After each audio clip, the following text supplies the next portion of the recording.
Hello everybody, it's Chibi, and today's going to be an anime review on Rail Wars Episode 3, and this episode did exactly what I think it set out to do. It gave me more information on the inner life of train workers. For instance, when they have to work on the rails, when they have to do all the paperwork, stuff like that. We got to see the inner life of how train conductors work and how people work at train stations, and that's something that was really interesting about this series, and that's why I continue to watch it, because I want to know more about this type of stuff, because it's really unique, and usually you don't learn that much from anime, but when you do, it's pretty interesting getting to see stuff like this. Now, this episode all around, it was a good episode. It had some interesting moments. Didn't have that good of comedy. The comedy wasn't that good, but Rail Wars is mainly not a comedy, so we really shouldn't be walking into this series expecting to laugh our ass off every single minute. So, I can look past the comedy, so the comedy's not a big issue. But there was a few issues in this episode that can be fixed with BDs and DVDs, so it's not a big issue, but it's a big enough issue to be aired on broadcast on Crunchyroll or something, or, you know, Funimation. When you watch the episode,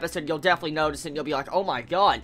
For one thing, let's mention it. The animation of this episode, whoa. It was bad. It really was. The animation really was low quality in different scenes of this episode, especially the talking scenes, which there is a lot of talking in this episode. The only time you have good animation is when the characters' faces are up close. And when you see the characters from a distance, you see their faces look all derpy, weird. You see the lines don't look correctly on their face. It looks really freaking weird and uneven, and the characters just look so inhuman. One quick animation derp in this episode, for instance, there's one fell, like last episode where I said the characters' movements with their talking wasn't moving like their mouth.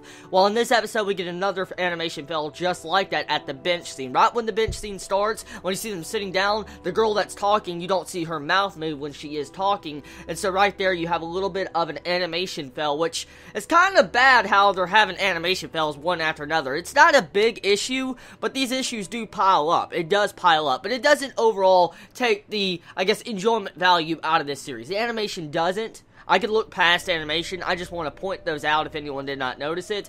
But let's look past that, okay? Music was really good, and I love that opening song of the series. I really did not realize how much I liked that opening song until I watched this episode, because I was just watching. I was like, damn, this is a really good fucking opening song. I mean, I really did not realize it until I started watching it multiple times. So, yeah, I really like that opening song. I definitely need to listen to it more instead of skipping over it all the time.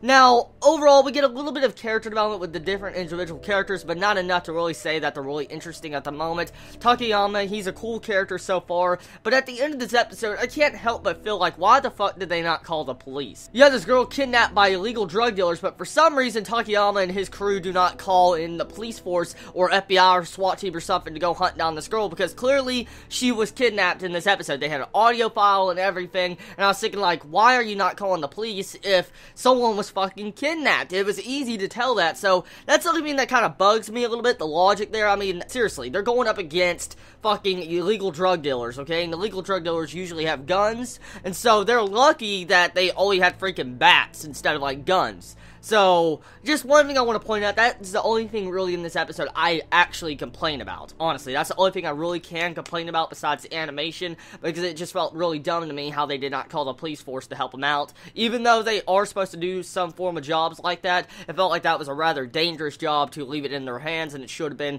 tasked to the police force. This episode, though, I love it, and I'm definitely going to continue on watching Rail Wars. It's an interesting series, and it definitely has a lot of feminine appeal. For instance, those opie shots, those fucking opie shots are absolutely insane in this series. Seriously, I mean, what is with that?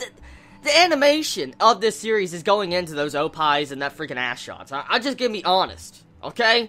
I just, the animation budget of this series is not being wasted on the faces. It's being wasted on the opie and asses. That's exactly what it is, and I'm like, why? Why? It's so weird, and I just like, okay, you can waste your budget on anything you want in the series, but instead you're gonna go for the sex appeal. So I'm like, okay, I'll deal with it. So anyways, everybody, tell me your thoughts about this episode of Rail Wars. Did you enjoy it? Did you hate it? What's your favorite moments about it? I love all of you so much. You have a wonderful day or night wherever you live. Please be safe. Chibi out.